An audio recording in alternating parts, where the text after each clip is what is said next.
Esselamu Aleyküm ve Rahmetullahi ve Berekatuh. Kadirlik Facebook'taki dünyanın barlık caylardaki kadirlik qarindaşlar. Allah igem hemulaninki muşu vaxtını ve bundan keyinki vaxtını hayırlı kılsın. Ben Abdülaziz Beştoğra, hazır İstanbul'dan sizlerge Allah'ın salamını, yani cennet salamı bolğan Esselamu Aleyküm ve Rahmetullahi ve Berekatuhu degan salamni sizlarga yo'llayapman, qadrli qarindoshlar. Uzundan beri bu internette ders, yani bu kitap okuş karakterlik, yani ne deymiz? Facebook Kur'an halkası deb qo'yyapman. O'zimizda bir qancha tane Kur'an halkası var. Zeytinburnu Kur'an halkası, yani pazartesi, Düşenbe günü ettiğini 7:20'de 8'de başlaydı. Onun dinkin akşamı Topkapı Kur'an halkası bizelik hedef 610 degan musobaqa qatnaşkan çağda Aqaba Kur'an halkası degan nom bilan qatnaşdık. O çağda 8:20'den 10:20'gacha bo'lgan aralıqda. Onun için çarşamba günü yine Esma-ül Husna, yine Zeytinburnu Kur'an halkası şeyde Esma-ül Husna halkımız var. Onundan başka keşligi, onu ben katlaşamadım. İnşallah vakt çıkarırsam katlaşıkı tirişime. Yine şu Bayrampaşa'da Esma-ül Husna Erdem Hoca kıladı o dersini. Kur'an-ı Küre Esma-ül Husna degan kitaptan ders kılıp o halkıma en ahırkın noktaya kep kalay dedi qadrli qarindoshlar.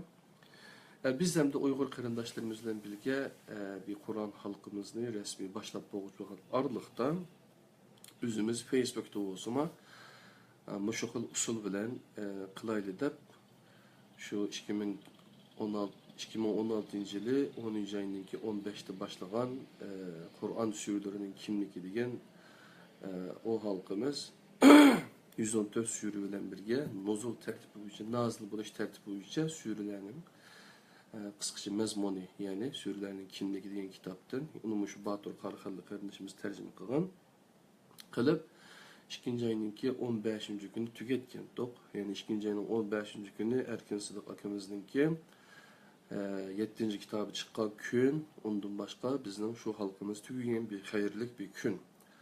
Onun dinkin ədisilan yine Facebook Kur'an halkımızda pasif yaxşıdın, aktif yaxşıga degan bu kitaptan hazır bu yerda qargan çağda təyət çıkıdı. Ben bu Facebook'taki kuralı arkalı bunu 10 kürünlüğün kıldım ben hazır. Pasif yaxşıdın, aktif yaxşıga Mustafa İslam oğlu hocanın yazgın kitibi. Bu düşün yayıncılık, yani düşen neşriyatı tarafından neşr kılıngan 2014 yılı qarasanlar tercüme qiluvchi Batur Qarxallı Facebook'ta Ender Qarxallı deb chiqadi. Pilallı Hoca Abdülaziz Beştoğra hayatkitabim.com düşün yayıncılık. Yani bu kitap neşriyatın 1000 tane besip çıkılgıcı aralıkta bir qarindişimiz baş turup verdi. Allah igem o qarindişimizden razı olsun, kimlikini bilmeyim.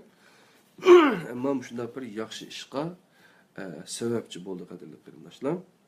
Şonlar bugün bu kitapniki 109. bettin tartib sözlep yo'lnoma deganini o'qib 119. betga kelgan tunigan bugün 119. bettin tartib 119. bet aidiyet, yani 3A formulası var. Pasif yaxşıdan qanday qilib aktif yaxşıga özgürmüz deb so'rgan vaqtida onu formülleştirip 3A formülası şeklinde birincisi aşık oluş gerek, ikincisi nimette begişlaş, yani ataş,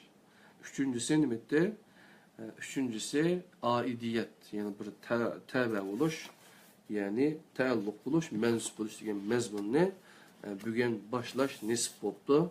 İnşallah 131. betkiçe boğan aralıkını kurbetimizin yetişçe birlikte öğünüp ötümüz. Eğer bu kitap kullandı yok deyilən qarindaşlar bolsa, dünyanın her qaysı yerlərindəki qarindaşlara biz Erkin Sıdık akımızın kitabını seti varsa, ya koymasa onu ayrım seti varsa meyli, bu kitabın ayrım seti varsa meyli biz yetkizip birimiz pulunu bankadan hesabımızga sep berse biz kitapni ibadet berişke biz mesul kadirli qarindoshlar. Yakında yine Kur'an sürü Kur'an'a göre İslam nime degan bu kitapninki Kulanjin şu javşa şu meşe yisilan degan bu kitapninki xanzuvchisini biz o'tgan yili chiqargan yilning oxirida mushu kitapni Uyg'urchasi chiqmoqchi yaqinda inshaalloh bu kitapni Uyg'urcha chiqqan chog'da unima qulog'ida kurislar qolganlar. Ondan boshqa imomlar va sultonlar degan bu kitapta kimninki eseri bu degancha bu Mustafa Aslam o'g'li ustozning eseri, buniki işte qarasanlar imomlar va sultonlar Mustafa Aslam o'g'li tarjima qiluvchilar Batur Qarixonli Abdulaziz Tashto'g'ri. Yani men ve Batur qarindoshim birlikte tercüme qilgan eser. Bu kitapma 300 betga yaqin kitap, 300 bet 277. bette tugaydi ekan. Bunuma 100 tane bastırıp koyduk. Onu xalqanlar bunuma setib alsanlar bo'ladi. Türkiye'de 100 lira. Bu kitap 10 lira arzon. Qadrli qarindoshlar. Ana olsa biz aidiyet deganda başlaylı. Maksat biz bu kitapni seçiş emas. Aslidagi maqsadimiz o'sha kitapning mazmuni, ichidagi mazmundan qarindoshlar balduroq xabardor bo'lsa. Bir olsama bir adam hasb yaxshilikdan aktiv yaxshilikqa o'tib kelsak, aylansak, milletimizning, dinimizning, vatanimizning da'volari sahipsiz, iyisiz qolmasa degandan boshqani maqsad qilmadik. Bunu Allah özü bilgici kalbimizde nimini oylaganligimizni qaldırsa hüsnü zan bilen, yaxşı guman bilen inşallah temşap baksak bizge zihni yok. Yani Allah subhanahu teala ikra oku diye. Yani okusak kitapni, onunki mezmundan xabardor bo'lamiz qadrli qarindoshlar. Hem de 3. formula yani pasif yaxşıdan aktif yaxşı ötüşünün 3. form yani 3A formulasının 3. A'sı aidiyet. Yani aidiyet degan gapni taalluq bo'lish, mansub bo'lish degan ma'noda anqasak bo'ladi. Yani aidiyeti bo'lgan urug' mevelik daraxt bo'ladi degan bir mavzu bilan kirimiz bu nimaga? Yani yaxshi yoki yomon bo'lish uchun oldi bilan mavjud bo'lish lozim. Chunki yaxshilik yoki yomonlik bir sifat bo'lib, bir narsa mavjud bo'lmay turib, uning sifati bo'lmaydi. Bir şey'i deb atalishga loyiq bo'lgan her narsaning o'ziga xos bir o'rni bo'ladi. Yaxshi bo'lish o'rni bo'lganlikdir. Aktif yaxshi bo'lish hergizmo o'rni yo'q ma'nosini bildirmaydi. Kainatda mutlaq pasif bo'lgan hech qanday bir narsa mavjud emas. Buni mavjud bo'lganlikda bu kitobning birinchi bölümde onu o'qib o'tgandik. Yani kainatda mutlaq pasif bo'lgan hech qanday bir narsa mavjud emas. Aktif bo'lgan har qanday bir şeyning o'ziga loyiq bir o'rni bo'ladi. Kavn yani yaratılgan mevcudiyet ve vücudga kelish ma'nosini bildirdi. Kainat alemning hammasiga berilgan bir isim. Makan mevcudiyetning o'rni ma'nosini bildirdi. Kainatda kavnga mansub bo'lgan her şeyinin o'ziga xos bir makani bor. Makani bo'lgan har qanday şeyi vaqtga beqinadi. Vaqtga beqingan her qanday şeyi izchil harakat holatida bo'ladi. Şeylar mansub bo'lgan bu qonun shuni ko'rsatadiki, o'rni bo'lish bilan harakat holatida bo'lish bir-biriga aks ta'sir ko'rsatadigan amillar emas. Aksicha bir-birini to'liqlaydigan amillardir. Yani yine bir cihetini aytgan chaqda vaqt ve zaman ve makan degan yagimi barudi qadrli qarindoshlar. Hikmet igisi bo'lgan yaratquchi bema'ni ishlar bilan ovora bo'lmaydi. Yaratilgan her qandaq bir şeyinin o'ziga xos ma'nisi va maqsadi bo'ladi. Ma'no va maqsadga ega bo'lgan her qandaq bir şeyinin bir o'rni, bir maqomi, bir joyi bo'ladi. Agar yaratilgan bir şeyinin yaratilishining bir maqsadi va ma'nosi bo'lmasa, onun o'ziga xos bir o'rnimi bo'lmaydi. Her şeyiga yaratılışınla bir urun təqdir qılınğan. Bir şeyinin o'rni barlığı haqqida to'xtalganlik, o şeyinin aidiyeti haqqida to'xtalganlik bilan o'xshash ma'nini bildirdi. Qadrli qarindoshlar. Bir uruq bir yerga oid bo'lmaganda faqat uruq bo'lib mavjud bo'lib turdi, xolos. Bu barliq uruqlar uchun shundoq bo'lib, oqibat bu uruq chirib to'piga aylanib ketadi. Lekin bir yerga oid bo'lsa, u mavjudligini davomlashtiradi. Aldı bilan yiltiz tatidi, andin keyin bix chiqiradi.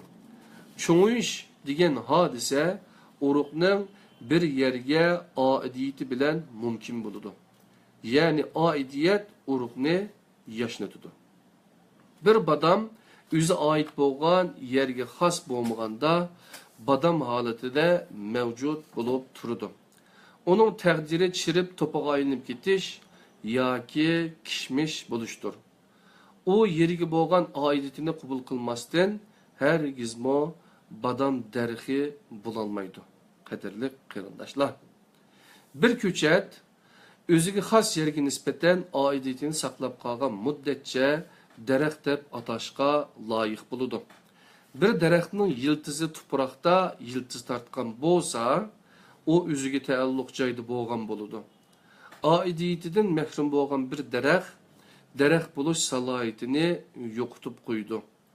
O daraxt deyilishning o'rniga ko'tak yoki o'tun deb atiladi. Chunki yiltiz bilan tuproq orasidagi munosabat uzilganlikdan yiltizlarining tuproqqa bo'lgan oidiyati oxirlashgan bo'ladi. Sperma hücresi o'ziga loyiq o'rinni topolmasa, o meynat suv bo'ladi. Lekin o'ziga xos yerini topolsa, ilohiy shahasar bo'lgan insonning turalmasiga aylanadi. Spermaning o'rni ana rahmidir.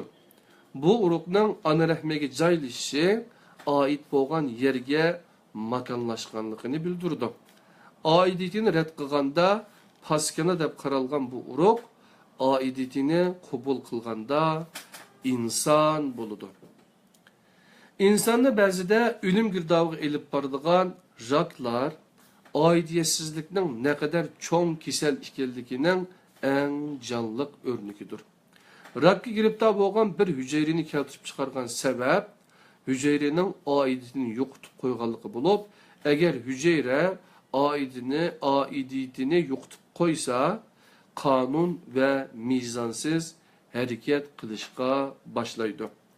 Kanuniyet nihayet iniq, yani tug'ilish ve ölüş kanuniyetiga tabi bo'lish. Ömrü bo'lgan hujayra o'ladi. O'rniga yangi hujayra paydo bo'ladi. Hujayralar bir-biri bilan aloqa ichida bo'lib, agar paydo bo'lishi kerak bo'lgan hujayra payda bulup ölüşü gerek bo'lgan hücre ölmese, ölüş gerek bo'lgan o hücre rak amilini keltirib chiqaradi. Yani rakni payda qilgan hücre aidiyetini yo'qotgan bo'ladi.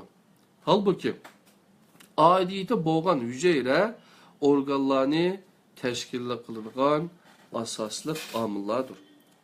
İnsanmo hücrega o'xshaydi. O'ziga loyiq o'rnini yo'qotib qo'ygan vaqtdan boshlab ijtimoiy jamiyat uchun bir vaboga aylanadi va o'rnini, oidiyatini yo'qotib qo'ydi. Shuning bilan aslida tava bo'lgan bir o'ringa foydali bo'lgan omil oid bo'lgan gavdini ichidan yeb tugutadigan parazitga aylanadi. Bir tash faqat bir tashdir. Onun qimmatimi boshqa tash bilan o'xshash bo'ladi. Taşlar çıraylık düvlengen takdirdimi kıymeti özgermeydi. Lekin taşlar, taşның kıymetini biladigan bir usta tarafidan özüge layık bolgan orunga koyulgan vaqtda Sulaymaniye camisiga o'xshash şah eser meydanga keladi. Sulaymaniye camisinin kıymeti onun gevdesideki taşның sanidan qat yuqori. Onu mana mushunda qimmatli qilgan taşlarning o'ziga loyiq o'rniga joylashtirilishidir. Yig'inchoqlaganda bir gevdini o gevdining parchalarining jug'lanmasidan texmi yuqori qimmatga ega qilgan omil ruhdir. Undaqda bu qonuniyat onsuz taşqa o'xshash bir mavjudiyat uchun kuchga ega bo'lgan bo'lsa, insondan iborat aql, iroda ve vicdanga ega bo'lgan bir mevcudiyet için kuchga ega bo'lmasmi? Qadrli qarindoshlar, hemen Suriye'deki vaqtimda nimeninki Suriye Ebu Nur'da Arap dili okuduk bir yıl. Ayalımma şeyde 3 yıl okudu. Oğluma 3 yıl Arapça mektepte okudu. Adnan. Biz şu nimeninki Nebulsi'nin dersiga ketib barıttık. Cuma günlükleri. Ondan başka çarşamba günlükleri, düşenbe günlükleri o deyme. Partıla bilip ketken bir adım var. Keyin bu Başar Esed tarafta turdu. O adamın bir kitabı var. Fıkh Sire depçu. Birinin ismi Nebulsi, yeni birisinin ismi Buti. Ramazan el-Buti dep. Muş ikisinden birisinden anlayan buluşum mümkün. Mesela bir bilen nöl. Mesela ma nöl, ma bir deyli. Bir, özü yalnız olgan çağda bir buludu. Eğer nöl, birinin yeni hikayesi netçi buludu, 10 buludu. Kadirli qarindoshlar. Şunlaşqa, siz üzünüzni her gizmo nöl hesaplamang. Siz üzünüzni kereksiz ahlat, çöp qatarı hesaplamang. Siz Allah Subhanahu ve Taala özü ecir qilib yaratgan, yani biz gibi qimmat qatgan, biz gibi qimmat bergen. Şunlaşqa biz qadirlik, yani insan bo'lgan ekanmiz, bizni Allah Subhanahu Taala ko'zga ilib, bunu bir insan qilib yaratdim deb, bizni aqlliq, özünü kontrol qılalaydigan, yani yürüyeleydigan, insanlarga payda yetkazadigan, özügüle emas, başkalarga payda yetkazadigan bir narsaga aylandırılır. Şuna bu nöl bilen bir, yani bu dijital nimeni bildiğinler, rakamlik texnikalar mesela bir bilen nöl. İkisini teşkil tapıdı. Kompüterlerin işleş nemesi mi şu? Elektronluk narsalarınki. Mesela birinin yanıga nöl kelgen vakitte 10 buludu, onun yanıga 2 nöl kelse 100 buludu. Demek kıymet nöl, şu 10'nun kaşık varsa 100 bulap, birinin kaşık varsa 10 bulap, üzü bir bilen birleşkendeki kıymet yırttığın gibi. Bayatın sözlügen nersi mi? Şu kadarlı qarindoshlar. Şunu biz pasif yaxşıdan aktif yaxşığı buluş için birincisi kadınımızda aşık buluş gerek, ikincisi üzümüzü atışımız gerek, üzümüzü ataydıgan bir aşık buluş gerek, yani köreş nimemiz buluş gerek. Üçüncüsü olan çağda aidiyet, yani bir təbəlikimiz, üzümüzün to'lgan bir o'rnimiz bo'lishi kerak demekçiyken. Eğer bu kitap ne? Sizlar tushirib o'qiyman, men PDF'ni o'qiyman, ya bo'lmasa Android telefon uchun yasab qo'ygan shu nimesini app kitobini o'qiyman desanglar, men adresini deb beray. Tor kitap.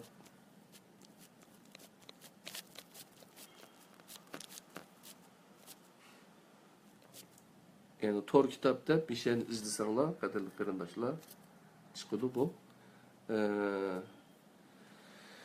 Yani Tor kitapta izlesenler çıkıdı bu. Kayıt yazayım ya. Yaxşı yazılmay kaldı. Tor kitap. Yani ma T'ni başka minnesi okşap kaldı diyenler var. Yani bu T, Tor kitap. Aidiyet, yani hörlükü tosal bunu. Yani Facebook'tan Tor kitapta izlep şunda yazsanlar, aldığınızda bir grup çıkıdı. Aşağıda kitaplarını sizlerle paylaşırlık, ortaklaşırlık.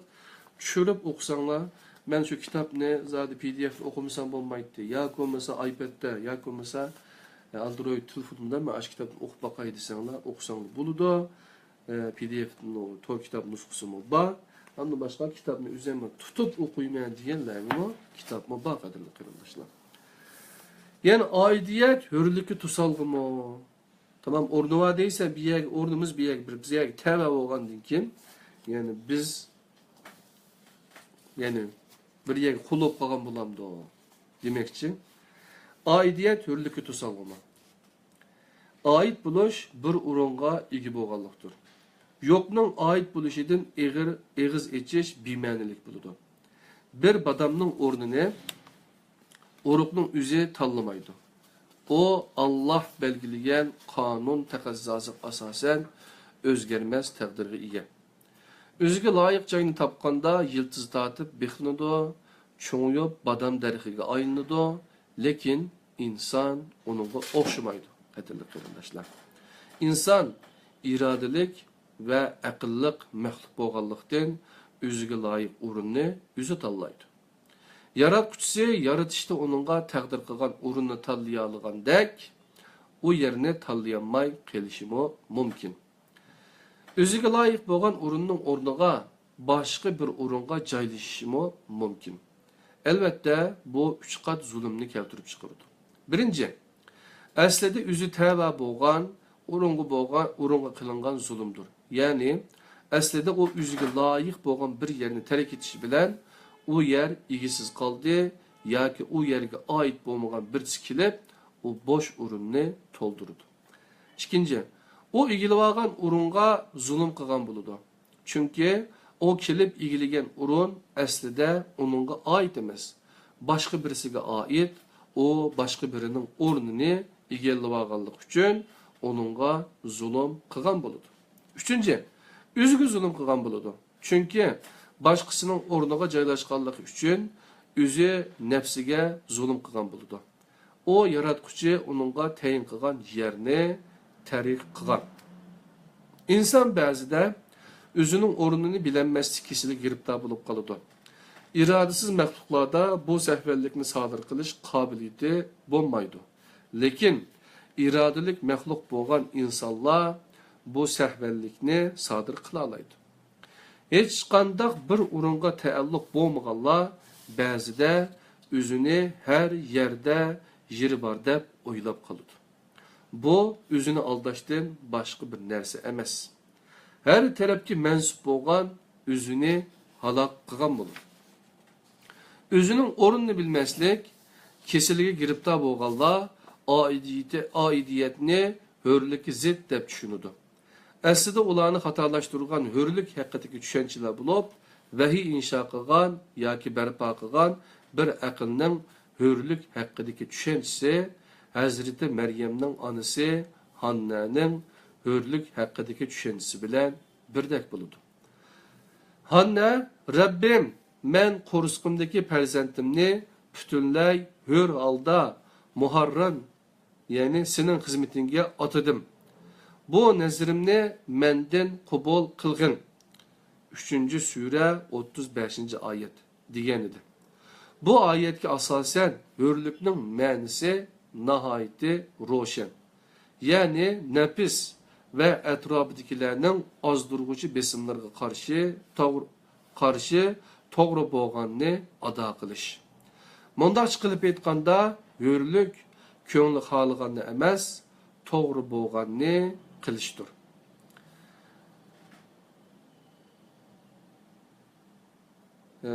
Ve aleykümselam ve rahmetullahi ve berekatuhu canımına. Sizden mu ecrinizde Allah subhanahu teala köplep bir bersin. Vahiy insho qilgan hürlük tushunchasi aslida nihoyatda aniq bir burilish nuqtasi edi. Bu burilish hürlük tushunchasini ilgiriki tushunchaning qarama-qarshi tarafida o'rin olg'izdi. İslam insani havai havesi ko'ngli tartgan ishni qilmaslikni hürlük deb bildi. Ya'ni İslam insani, ya'ni musulmon, İslam insani havai havesi ko'ngli tartgan ishni qilmaslikni hörlük deb biladi. Lekin zamonaviy davr insoni hörlükni ko'ngli tortganligi ishni qilish deb tushunadi. Bu xato hörlük tushunsiga nisbatan oidiyat hörlükka zid keladi. Kishi ne kadar urunsiz holda leylab yursa, shuncha hör deb qaraydi. Qanchalik darajada oidiyatsiz bo'lsa, shuncha erkin deb qaraladi. Qadrli qarindoshlar, ya'ni tabiiylikni ko'rsatmak uchun urun ve aidiyeti bulmaslık bir yetimlik bulup, bu mezkur məxluqda kimliksizlikni keltirip çıkırdı. Mana bu barlıq kimlik böhranlarının aslında yatqan haqiqiy sebep.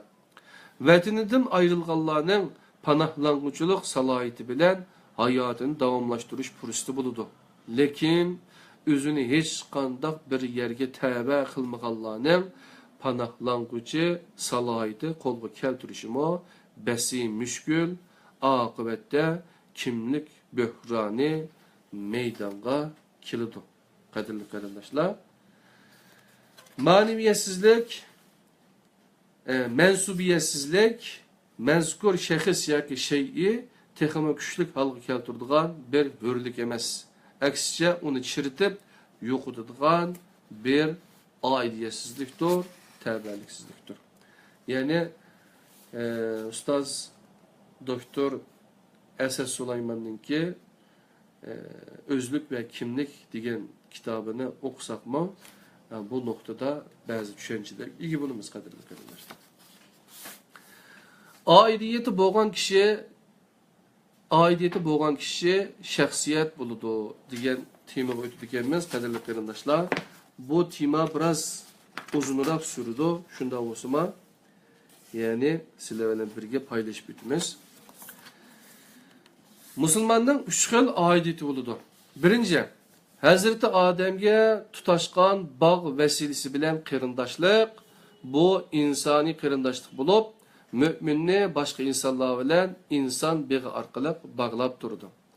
İkinci, Hazreti İbrahim'ga yoldaşlık. Bu millet qarindoshlik bulup, müminni İbrahim milletiga tevhid bağı bilen bağlaydı. Üçüncü, Hazreti Muhammed bilen dindaşlık. Bu ümmet qarindoshlik bulup, müminni Muhammed ümmetiga din bağı bilen bağlaydı. Birincisi, Hazreti Adem tutaşkan bağ vesilesi bilen qarindoshlik, insani qarindoshlik. İkincisi, Hazreti İbrahim bo'lgan yoldaşlık, tevhid üçün. Üçüncüsü, Hazreti Muhammed bilen bo'lgan dindaşlık, ümmet. Aidiyetni rad qilguvchi yalg'iz kishiga aylanadi, shaxsiyat bulanmaydi. İnsanni shaxsiyat qilgan narsa aidiyatdir. Chunki shaxsiyat o'zini tava bo'lgan turdan farqlantirib turgan qimmatni bir bütün gavdidan ayırıp turish uchun emas, balki bir bütün gavdining qimmatiga qimmat qo'shish uchun ishlatgan kishidir. Mana bundaq shaxsiyatlardan tashkil qilgan bir jamiyat, jamoat deb atiladi. Bir kishilar topini tashkil qilgan nafarlar shaxsiyat bo'lolmagan bo'lsa, o topning ismi jamoat emas, jamoadat bo'ladir. Jamoadat aqllarini boshqalarga ijaraga bergan kishilar to'pidir. Bundaq jamiyatda Allah yaratgan shir-sifat maxluqlarning tishi va tirnoqlari yulvitilgan bo'lib, qo'yga aylantirib qo'yiladi. Jamoat ismini jamoat deb qo'yish bilanla jamoat bo'lmaydi. Shaxsiyat, aqliyat bo'lgandek, jamoatmo aqllarning jug'lanmasidir. Padalar vücut topidan jamoat aqllar jug'lanmasidan tashkil topadi.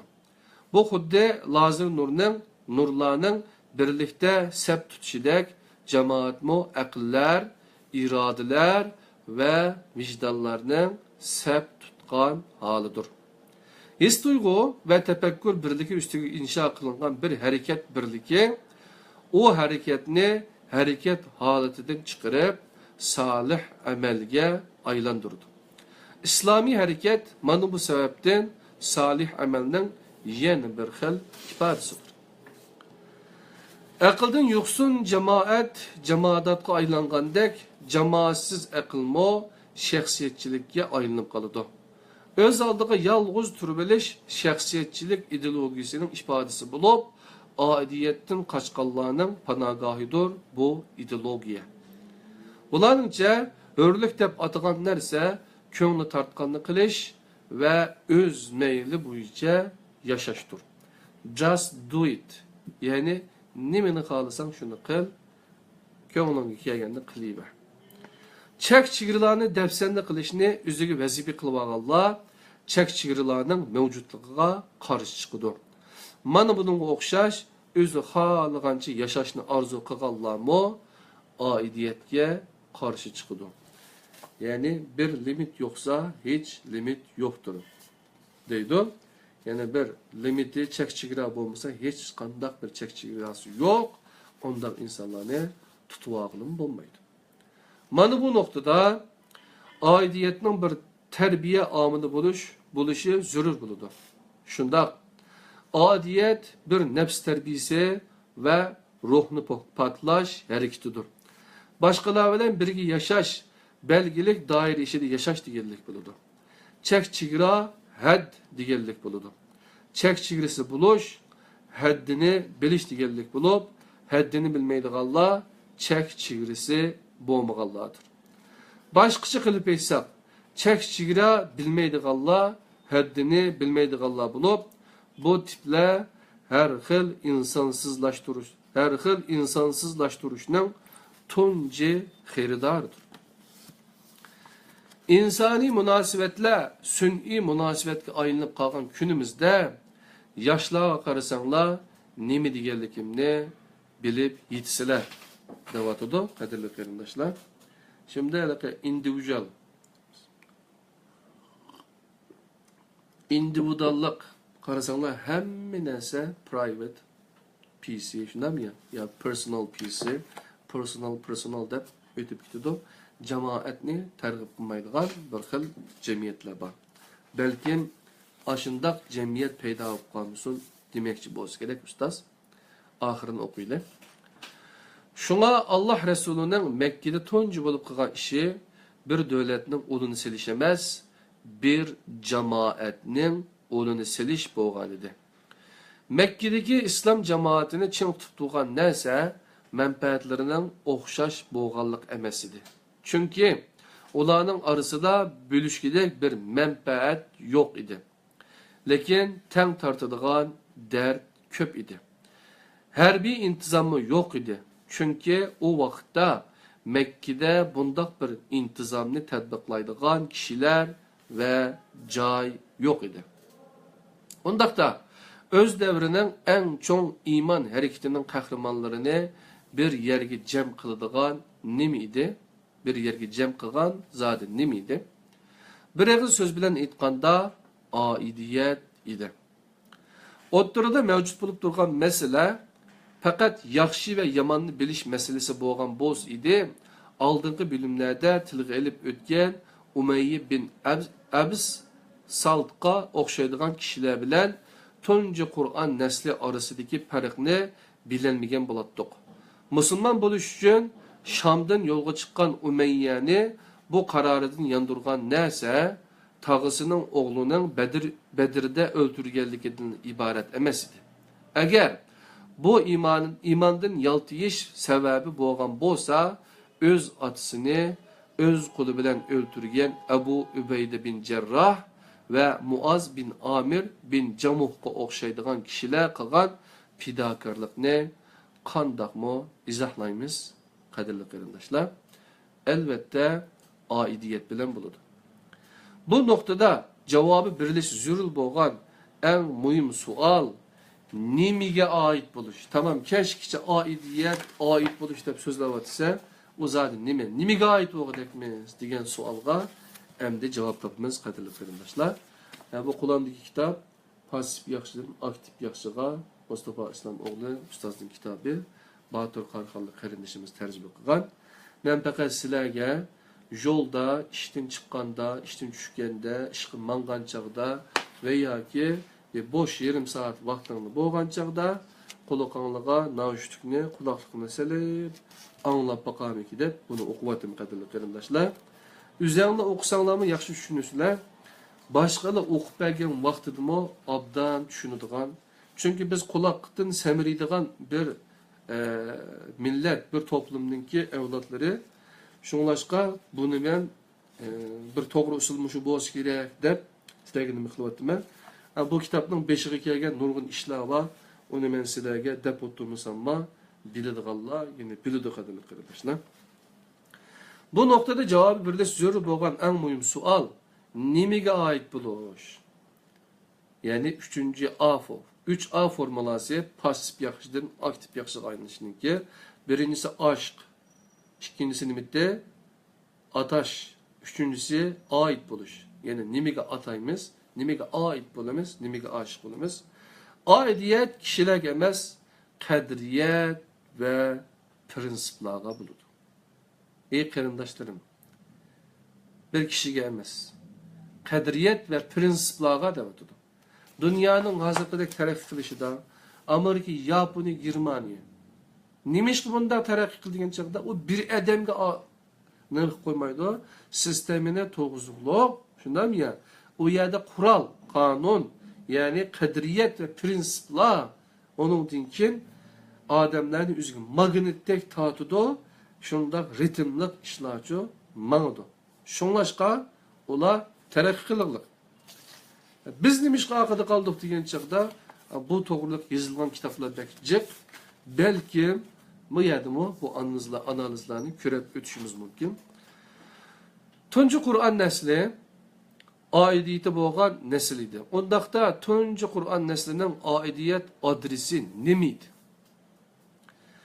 Bu sualga berilgan cevaplardan birinin Hazreti Resulullah idi bulduğanlıqıga hiç qandaq şek şübhe yok. Bu vaxtda aklımızga şu sual keldi. Ondaqda Resulullah'ın aidiyeti nima idi? O nimaga tava bo'lgan edi? Chunki Allah Qur'onda uni o'rnak qilib ko'rsatmoqda. Hammaga ma'lum, tunji Qur'on nasl qilgan, ammo Allah Resulü hemmeden burun kılmagan hiç qandaq bir yaxşı iş yok. Bu ahvalda yukarıdaki sualga Resulullah'nı öz içine aladigan şekilde cevap verilishi kerak. Nima deydi?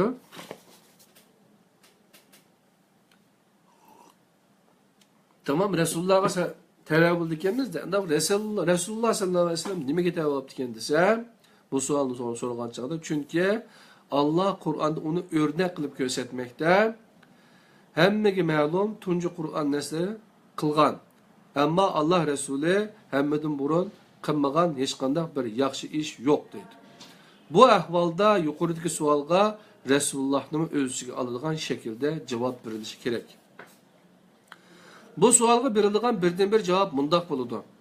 Aidiyet Kur'an orqali belgilengen qadriyatlar ve prinsiplardan ibaret.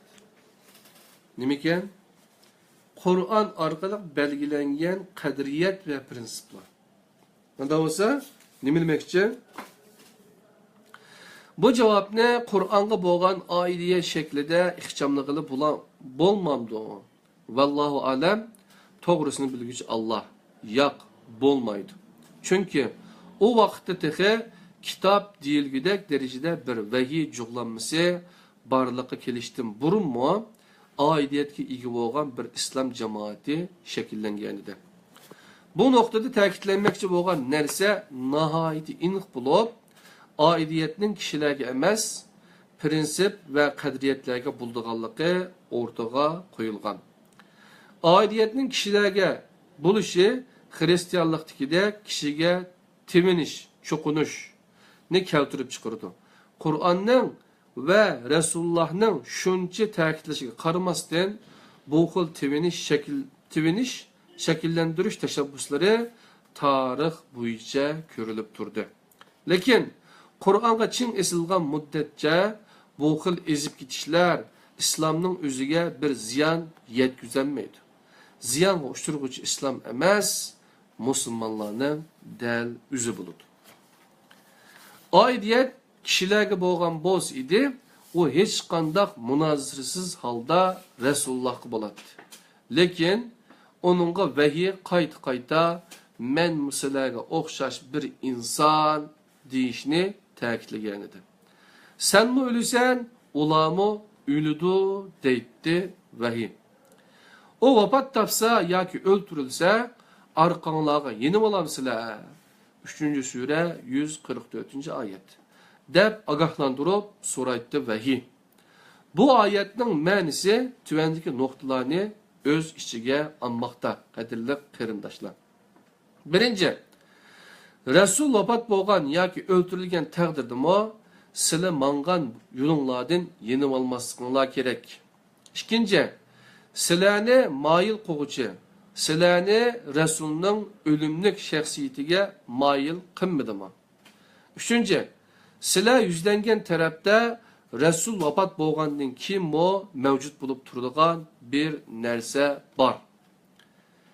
O narsa vahiy bilan kelgan prinsip va qadriyatlar bo'lib, bu javob aslida Hazreti Muhammad nima uchun eng oxirgi payg'ambar degan savolning javobi edi. Ya'ni xotimun nabiy. Chunki insoniyat aqli balog'atga yetgan bir mezgilda kelgan edi nabiy. Onundan keyin yetakchilik kishilardan prinsiplarga almashgan edi. Tuncu Kur'an neslinin aidiyet düşüncesini Tevbe suresinde kıssaları bayan kılıngan 3 kişinin tevbesinde inek körelayımız. Ka'b bin Malik, Hilal bin Umeyye ve Murare bin Rabi Tebuk gazeti seferiga özrüsüz boğan turuqluq ketilmağan idi. Allah Resulü ular hakkında Allah'ın hükmü nazil boğuca aralıkta ulağa İslam cemaatinden ayrılıp duruş cezası bergen idi. Ayet ulağa aidiyetinin adresini körsetken idi.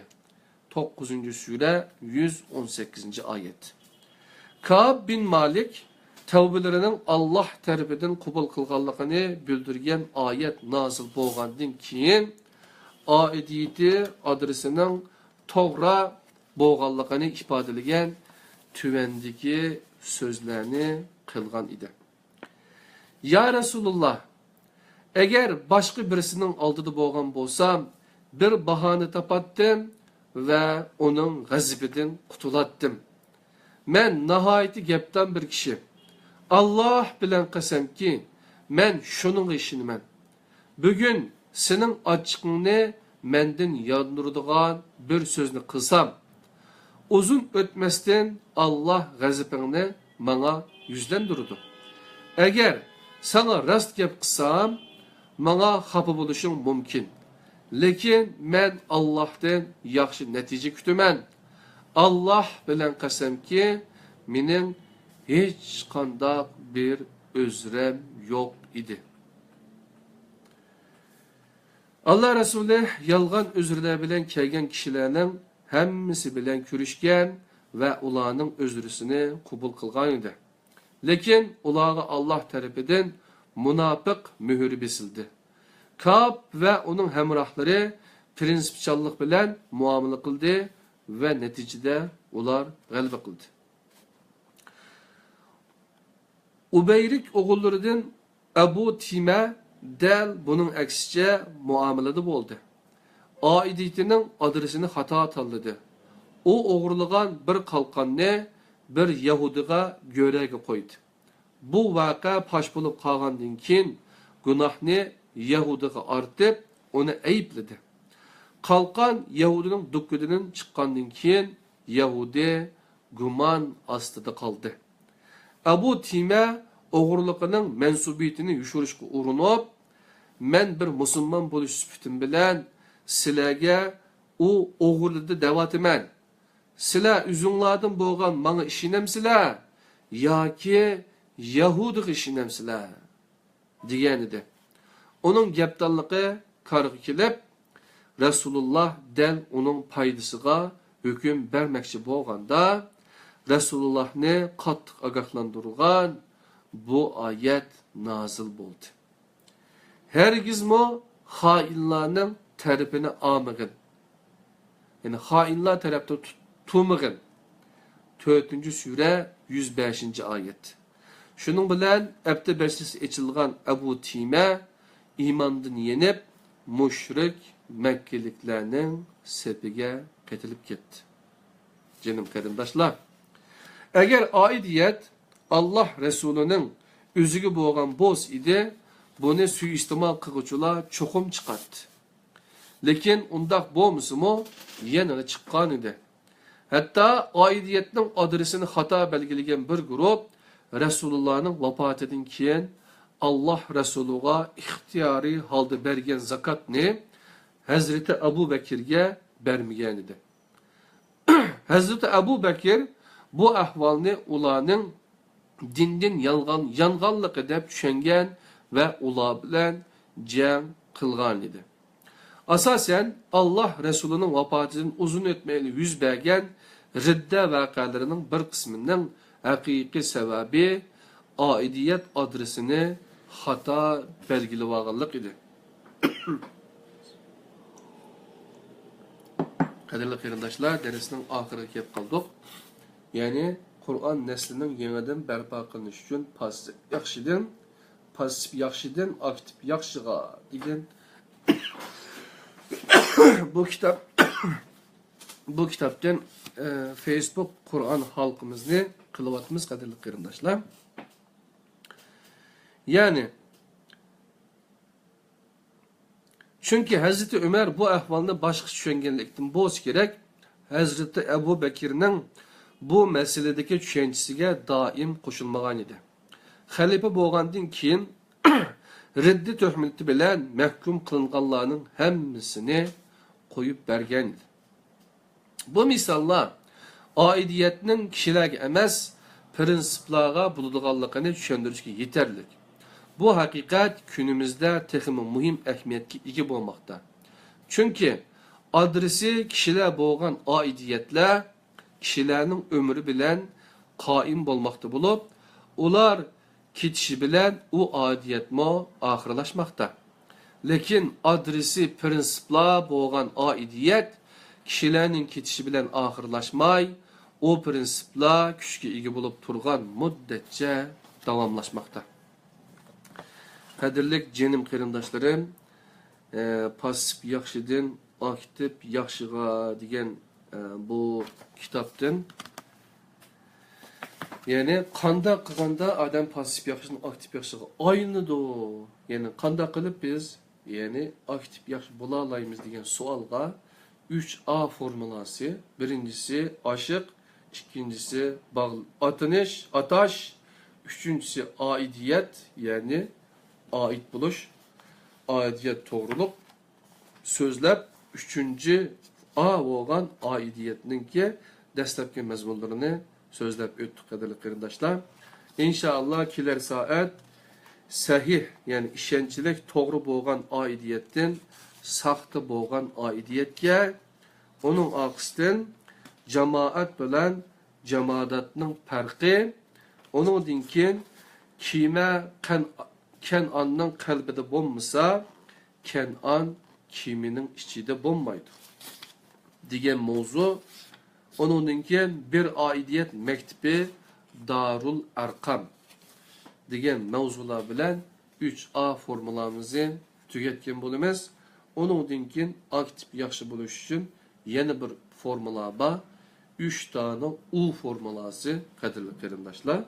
Şu çağda biz inşallah yani 3U formulasını yekşembe günü inşallah sizlerle kılımız. Ete şembe günü 3A'nınki aidiyet yani 3. A olan aidiyeti tüketken bulunmaz.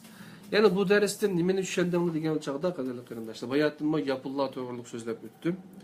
Yapılla intayin kuralçı, prinsipcan hem kandak bir işqa tüzüm bilen, kural bilen, prinsip bilen emel kıldıgan kişilerdir. Şunlaşkı bulanın hayata qaraydigan bolsanglar, daim bir narsa hatırlaydı. Ya kumasa bir tal maşininin yoki bir binanın yoki bir qurilishning bir tal kishini qo'ymoqchi bo'lsa, ya kumasa bir proje, bir qurilish qilayotgan bo'lsa, bir tal vintini chingitish uchun cho'qim xaritiga qaraydi. Xaritiga qarab ishchi ya injenerden ya ustadan soraydı. Üzülmez zaten aşırı kırılgan vakitte çukum haritine karaydı kadirli kırımlaşlar. Çünkü bizde bu xil prinsipçan buluş, mesuliyetçanlık buluş için prinsip olmayan çağda mesuliyetni mi düşendüğüyle mesuliyetni mi sürüştüğüyle olmaydı kadirli kırımlaşlar.